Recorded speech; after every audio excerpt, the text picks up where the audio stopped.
नमस्कार जी। क्या शुभ नाम है जी आपका? मेरा नाम महेंद्र दास है। गांव धनाना, जिला सोनीपत, हरियाणा का रहने वाला हूं और मैं संत रामपाल जी का छोटा भाई हूं नाते में। संत रामपाल जी महाराज की शरण में आने से पहले आप कौन सी भक्ति करते थे? वैसे तो भक्ति की रुचि बचपन से ही थी। फिर महाराज जी का बचपन से ही साथ मिलने से हनुमान जी की भक्ति, भगवान शिव के व्रत रखना, शिवलिंग पे जल चढ़ाना, वह भगवान विष्णु जी को विशेष रूप से मानता था, भगवान श्री कृष्ण जी को। जो आम हिंदू लोग करते हैं वही भक्ति हम करते थे। फिर मैं नौकरी लग गया, गुरु जी संत रामपाल जी से मैं दूर हो गया। मैं चंडीगढ़ रहा 8 साल, वहाँ जाकर के रुचि भी खत्म हो गई। संत रामपाल जी महाराज की शरण में कैसे आए? फिर मैं 1991 में मैं चंडीगढ़ से रोहतक आ गया और एसपी रोहतक का मैं ड्राइवर लग गया। मेरी पुलिस डिपार्टमेंट में नौकरी थी और महाराज जी पहले सिरसा वगैरह में पोस्टेड थे, जूनियर इंजीनियर की, और गुरुजी फिर रोहतक में पोस्टेड हो गए। रोहतक में पोस्टेड हो गए गुरुजी, और फिर मिलना जुलना शुरू हो गया। और गुरुजी लंच टाइम में मेरे पास रोजाना आते थे, लगभग 4 महीने लगातार आए और सत्संग की, भक्ति की बातें बताने लगे कि भक्ति करनी चाहिए, भक्ति से दुख दूर होते हैं, सुख मिलता है, मोक्ष मिलता है। लेकिन मेरी रुचि विशेष नहीं थी और मैं महाराज जी को मना भी नहीं कर सकता था कि मेरे पास क्यों आए, क्यों बड़े भाई साहब थे। तो मैं अंदर से दुखी बहुत था कि रात को ड्यूटी करते हैं, दिन में ये आगे बैठ जाते हैं। लेकिन एक दिन मैंने कह ही दिया कि भक्ति में कुछ नहीं रखा, काम करो और बच्चों का पालन पोषण करो, इससे बड़ी कोई भक्ति नहीं है। फिर गुरु जी ने धीरे धीरे आना बंद कर दिया। फिर मेरे जीवन में एक ऐसी घटना घटी, 1992 की बात है, कि मैं एक DIG को लेकर के मधुबन गया हुआ था, पुलिस ट्रेनिंग सेंटर के अंदर। रात को वहाँ ठहरे, मैं सुबह सोकर उठा तो मैंने देखा, मैं चारपाई पर लेटा हुआ, मेरी आंखें खुल गई। तो लेटे लेटे मैं क्या देख रहा हूँ कि मेरे पैरों की तरफ उस मकान यानी कमरे में 2 खिड़कियाँ थी। एक खिड़की में महाराज जी कम से कम 8-10 फीट ऊपर आसमान में बैठे हैं। वो सीन मुझे आज तक याद है। काले रंग के चश्मे लगा रखे थे, लाइनिंग वाला शर्ट, काली पैंट, और ऐसे बैठे हैं जैसे पद्मासन होता है, हाथ जोड़कर।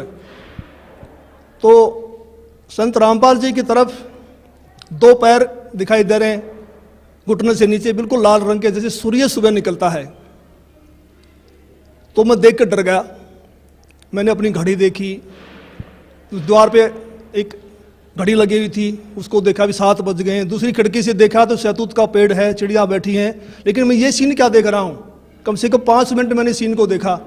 तो मैं डर गया कि मैंने समझा कि भाई कहीं गुरुजी मर गए हैं, उनकी आत्मा मुझे मिलने के लिए आ रही है। उसमें फ़ोन भी नहीं थे, मैं DIG को बोल भी नहीं सकता था कि मेरा भाई मर गए हैं। तो मैं बहुत चिंतित हो गया। हम 1 बजे मधुबन से रोहतक के लिए चले, हम लोग 3 बजे वहाँ पहुँच गए। मैं गाड़ी खड़ी करके सीधा मकान पे गया, गुरुजी के मकान के ऊपर। तो जाके मैंने देखा गुरुजी ठीक ठाक मिले, मन में शांति हुई। तो गुरुजी ने पूछा भी कैसे आना हुआ आज दिन में, कैसे टाइम मिल गया। तो मैंने घटना के बारे में बताया। मैंने कहा जी मैंने तो ऐसे ऐसे एक घटना देखी सुबह सुबह, मैं डर गया कहीं आप मर ना गए हो। तो महाराज जी ने कहा कि मेरे स्वरूप में कबीर परमेश्वर आए थे और अब आपको भक्ति मिल जाएगी। तो मैंने कहा जी मैं तो ड्रिंक्स वगैरह कर लेता हूँ, वो छूटती नहीं, भक्ति कैसे करूँगा। तो गुरु जी ने कहा जा आज के बाद नहीं पिएगा। तो उनके एक शब्द से ऐसी दीवार खड़ी होगी कि आज 1992 की बात है, आज 2013 हो गया, यानी लगभग 21 वर्ष हो गए। वो आज तक मैंने शराब को छुआ तक नहीं है। तो उसके बाद गुरुजी ने अपने गुरुजी से मुझे नाम दिलवाया, संत राम देवानंद जी महाराज से। उस समय गुरुजी को आज्ञा नहीं थी नाम की। मैं भक्ति में ज़रूर लगा क्योंकि महाराज जी बताते थे कबीर साहब पूर्ण परमात्मा हैं, इनसे सबसे ऊपर हैं। तो मैंने उनको उदाहरण दिया कि पुलिस में तो ऐसे होता है, उसमें पुलिस वाले बहुत नाजायज़ किया करते। कोई कहता मैं फलांगा सिपारसी हूँ, उसको पकड़ लिया तो उसकी कुटाई कर देते थे, फ़ोन आता छोड़ देते, हमें नहीं पता जी आपका था। कहीं ऐसा ना हो कि ये नीचे देव देवता हमें कूट दें और जब तो कबीर साहब ऊपर से आए। लेकिन मैं लगा जरूर रहा, लेकिन विशेष विश्वास नहीं था भी कबीर साहब पूर्ण परमात्मा है। तो महाराज जी ने कहा कि आप ये नाम जपते रहो, इन नाम से आपका विश्वास हो जाएगा। तो फिर 1994 में गुरु जी को आज्ञा होगी नाम की, फिर महाराज जी ने दोबारा से हमारे को नाम दिए, फिर सार नाम दिया, मैं भक्ति में लगा रहा। लेकिन कबीर साहब के बारे में मैं पूछता था कि वेदों में दिखाओ, गीता जी में दिखाओ, तो महाराज जी कहते समय आने तो सब कुछ दिखाऊंगा मैं, अब ये करते रहो। तो फिर ऐसी घटना घटी कि एक दिन मैं सोया हुआ था और मेरी आत्मा निकल के ऊपर ब्रह्मांड में चली गई, बहुत ऊंचाई पर। वहाँ विष्णु भगवान खड़े हैं श्री कृष्ण जी के रूप में, उनके सिर पर ऐसे मोर का चंदा है, मोर मुकुट है, और मेरे से कह रहे हैं कि जिस भक्ति पे आप लगे हो ये भक्ति बड़ी कठिन है, ये मार्ग बड़ा कठिन है, अगर इतना आसान होता तो सभी यहाँ से निकल जाते। और एक बात का ख्याल रखना, मेरे भक्तों को मत तोड़ना। जैसे मेरी आत्मा, मेरा सूक्ष्म शरीर मेरे शरीर में आया तो मेरी आँख खोली तो मेरा सारा शरीर पसीने से भीगा हुआ था, और मैं बिल्कुल सर्दी का महीना था, मैंने कपड़े चेंज किए पसीना पोंछकर, और मैं सुबह उठ करके अपनी ड्यूटी पे आया तो महाराज जी से मुलाकात हुई। मैंने महाराज जी को बताया कि ऐसे ऐसे घटना घटी रात को। तो महाराज जी ने कहा कि आपको विश्वास नहीं हो रहा था कबीर साहब के बारे में, और आप कृष्ण जी को ज़्यादा मानते थे, इसीलिए कृष्ण जी के मुख से ही आपसे कहलवा दिया गया है कि ऊपर और शक्ति है और रास्ता है। तो उस दिन के बाद मैंने पीछे मुड़ के नहीं देखा, और फिर मैं सही ढंग से भक्ति करने लगा। सर, संत रामपाल जी महाराज से नाम उपदेश लेने के बाद आपको क्या क्या लाभ हुआ? पहले मैं सांसारिक लाभ बताऊंगा आपको, खासकर शरीर के लिए। जब मैंने गुरु जी को गुरु धारण कर लिया और मैं भक्ति करने लगा, लगभग 1999 की बात है, उस समय मेरी आयु 41 वर्ष थी, 41 ईयर, और अब मेरी 55 साल की हो चुकी है, 55 ईयर्स ओल्ड। तो मैं रोहतक में एक रेलवे रोड का नाम है बाजार में, वहाँ एक लाला जी के पास बैठा हुआ था। वहाँ एक लड़का मेरे से मिला, वो लाला जी ने, उसका नाम फकीर चंद जी थे, उन्होंने कहा कि ट्रिपल एमए है और इन्होंने ज्योतिष शास्त्र से भी एमए किया हुआ है। तो मैंने उसको भक्ति की बातें समझानी चाहिए, तो उसने कहा जी एक बार अपना हाथ दिखा दो। तो उसने मेरे हाथ देखे दोनों, पहले दाहिना हाथ देखा, कहने लगा आपकी आयु कितनी है? मैंने कहा मैं 41 वर्ष का हो चुका हूँ। तो उसने कहा आपके भाग्य में लिखा है 40 वर्ष से लेकर 45 तक बिल्कुल बेड के ऊपर बीमार अवस्था में लेटना, और आपको फला फला बीमारी लगेंगी। फिर मैंने कहा मैं तो 41 का हो चुका हूँ, मुझे तो कुछ भी नहीं है। कहने लगा 1 साल का धोखा भी हो सकता, आपको ज़रूर होगा। तो मैं कुछ चिंतित तो हुआ, लेकिन फिर उसने मेरा बायां हाथ देखा और कहने लगा आपकी पत्नी जिंदा है? मैंने कहा वो तो जिंदा है। कहता हो ही नहीं सकता। मैंने कहा मैं सुबह घर से आया था जब तू जिंदा थी, अब मर गई हो तो मैं कुछ कह नहीं सकता। लेकिन वो तो उसने कहा भी ये कैसे असंभव हो रहा है? तो मैंने उनसे कहा भी हम पूर्ण सतगुरु की शरण में हैं, सच्चे मंत्र का जाप करते हैं। हमारे सतगुरु कहते हैं कि भी तिल घटना मासा बढ़े वेदना लिखे जो लेख, सच्चा सतगुरु मिटा के ऊपर मार दे मेघ। हमारे सतगुरु ऐसे कर देते हैं। तो फिर मैंने 6 महीने के बाद फिर मुझे एक ऐसा ही और ज्योतिषी मिला। मैं जैसे पुलिस लाइन में गाड़ी का वायरलेस सेट ठीक करवाने के लिए गया, उस वर्कशॉप में एक इंस्पेक्टर थे इंचार्ज, वो अपनी टेबल पर ज्योतिष शास्त्र की किताब खोल के बैठे हुए थे। मैंने उनसे वही प्रश्न किया भी इसमें क्या रखा, भक्ति करो ना सच्चे नाम की। डिस्कस हुई हमारी। उसने कहा भगत जी ऐसी बात नहीं है, ये पूर्व जन्म के लेख होते हैं, भक्ति अलग चीज़ है, ये भी सत्य होते हैं। तो उसने मेरे फिर हाथ देख लिए, मेरे जो बातें उसने बताई थी वही बातें उसी ने दोहराई। तो फिर मैंने गुरु जी से प्रार्थना की, मैंने कहा जी ऐसे ऐसे बताया दो ने। तो संत रामपाल जी कहने लगे कुछ नहीं होगा, परमात्मा लेखों को मिटा देता, भक्ति करो। तो संत रामपाल जी की दया से, इनकी सच्ची भक्ति से उस पीरियड के दौरान मेरे को जुकाम तक नहीं हुआ, बुखार तक नहीं लगा।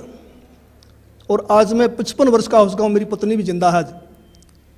और मेरी जो घरवाली थी उनका नाम राजबाला है, और वो भक्ति में विशेष रुचि नहीं रखती थी, वो किसी को भी नहीं मानती थी, बस अपने काम धंधा करती थी। तो एक बार 2004 की बात है, उसकी दोनों उंगलियां सुन्न हो गई दाहिने हाथ की। वो मेरे से कहने लगी मुझे दिखा नहीं तो हाथ सूख जाएगा। को पड़ोस के कह रहे थे एक हाथ सूख गया, ऐसे ही बीमारी लग गई थी। तो मैं रोहतक में रेडियो स्टेशन के पास गुप्ता जी हैं डॉक्टर हड्डियों के, उनके पास उनको लेके गया। उन्होंने बताया कि उसकी ये गर्दन के पास नसें होती हैं, नस दब गई है। तो उन्होंने एक्सरे लिया, दवाई दे दी, 2 महीने इलाज चलता रहा, कोई फर्क नहीं पड़ा। तो मैंने अंदर गुरु जी से प्रार्थना की, संत रामपाल जी से भक्ति करते समय कि गुरु जी अगर ये हाथ सूख गया तो बुढ़ापे में हम तो रोटी बगैर भी रह जाएंगे, परेशान होगी, कोई दया करो। तो जैसे मेरा ध्यान लगा हुआ था, सुमन करते करते वैसे आंख बंद हो गई, तो मुझे गुरुजी खड़े दिखाई दिए और कहा कुछ नहीं होगा बेटा, ठीक हो जाएगी। तो मैं कुछ दिन के बाद ड्यूटी से छुट्टी लेकर घर गया। मैंने उससे पूछा भी आपकी उंगलियां ठीक हो गई? उसने कहा वो तो ठीक होगी। मैंने कहा ये गुरुजी ने की है, मैंने प्रार्थना की थी। कह लगे नहीं मैं तो दवाई से ठीक हुई हूँ। तो मुझे बड़ी निराशा हुई। तो कुछ यानी 2005 में उसके दाहिने पैर में बहुत जोर का दर्द शुरू हो गया।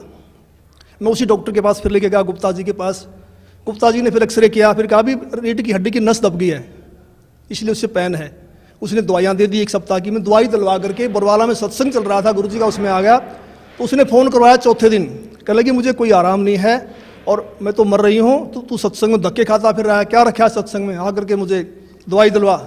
तो मैं गुप्ता जी के पास गया वहाँ, उसका रिकॉर्ड लेकर के। गुप्ता जी ने कहा भी अब तो इसका ऑपरेशन होगा और कोई इलाज नहीं है। तो ऊपर से इलेक्शन थे हरियाणा में 2005 फरवरी में। तो मैंने कहा जी 1 सप्ताह इलेक्शन का, हमें छुट्टी नहीं मिलेगी, आप ऐसा कर दो, ऐसे इंजेक्शन लिख दो, कितने ही महंगे हैं, तो 10 दिन निकाल दें, फिर मैं ऑपरेशन करा लूँगा।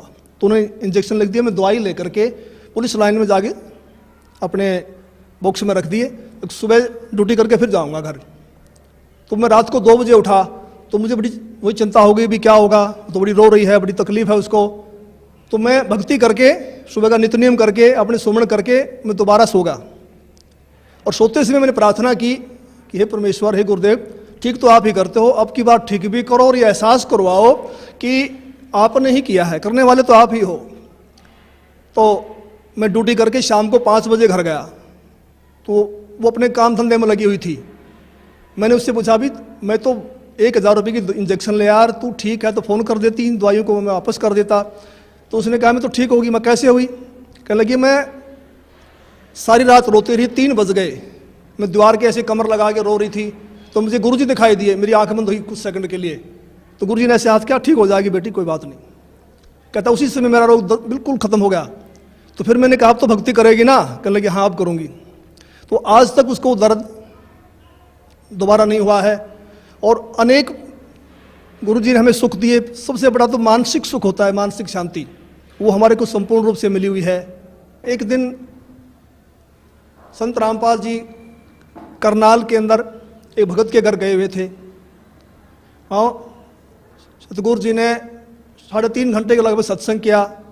जब चलने लगे तो एक औरत ने, जो काफ़ी बुजुर्ग थी, कोई 65 साल के करीब उनकी उम्र रही होगी, उन्होंने कहा कि जी मैं आपसे कुछ बात करना चाहती हूँ। तो गुरुजी ने कहा ठीक है पूछो। तो उसने कहा जी आपने जैसे सत्संग समाप्त किया तो आपके ऊपर से कमल के फूल पर बैठा हुआ सफ़ेद परमात्मा निकल के गया है, मानव सदर्श, और मैं कमल की पंखड़ी को बहुत दूर तक देखते रही ऐसे। तो संत रामपाल जी ने कहा फिर आपकी क्या सलाह है नाम लेने की? तो उसने कहा मैंने तो गुरु बनाया हुआ है राधा स्वामी व्यास से, और मैं तो मंदिरों में भी जाती हूँ, देवताओं की पूजा भी करती हूँ। तो महाराज जी ने कहा देखो इनके फूटे भाग, ये सच्चाई को देखकर भी नहीं मान रही हैं। तो फिर हम चल पड़े। उस समय गुरु जी के पास सुमो गाड़ी होती थी, हम दिल्ली साइड में जा रहे थे। मैंने महाराज जी से प्रश्न किया कि महाराज जी परमात्मा का भी अजीब खेल है, जो ढूंढ रहे हैं उनको दर्शन नहीं दे रहे, और जिनको दर्शन दे दिए, जो इनको प्रकट होके बता गए, वे इसको मान नहीं रहे कि परमात्मा की क्या लीला है।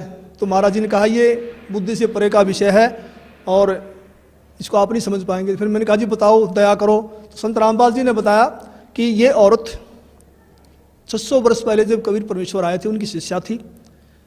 इन्होंने लगभग 5-6 महीने भक्ति की, फिर इन्होंने नाम छोड़ दिए। उसी प्रथम मंत्र के प्रभाव से इसको मानवश्री मिलते आ रहे हैं, भक्ति में रुचि है। अब ये समझ रही है कि जो मेरे को छोटा मोटा लाभ मिल रहा है ये देव देवता या मेरा पुराना गुरु दे रहा है, जो उन्होंने बनाया हुआ है, उस डर के मारे नहीं छोड़ना पा रही। तो मैंने फिर प्रश्न किया कि महाराज जी मैंने तो ये पूछा है कि इनको दर्शन क्यों दिए? तो गुरु जी ने कहा, संत रामपाल जी बोले कि परमात्मा किसी की उधार नहीं रखता, ये कल को मरेगी, नरक में जाएगी, वहाँ उसको बड़ा कष्ट होगा। जब आत्मा रोती है तो परमात्मा को आना पड़ता है, मन के नहीं सुनता परमात्मा। तो फिर ये आत्मा वहाँ सवाल करती है कि जी आपकी भक्ति का हमें ज्ञान नहीं था, हमने भक्ति तो बहुत की। तो वहाँ परमात्मा ये सीनरी दिखाएंगे, ये सारी फिल्म दिखाएंगे कि 3-3.5 घंटे मैंने सत्संग सुनाया, आप क्या भक्ति कर रहे हो, इसका क्या लाभ है, मेरी भक्ति क्या है, और जाते समय दर्शन दे दिए। तो परमात्मा ने अपने सिर से भार उतार दिया, पर ये आत्मा बोल नहीं पाएगी, चुप हो जाएगी।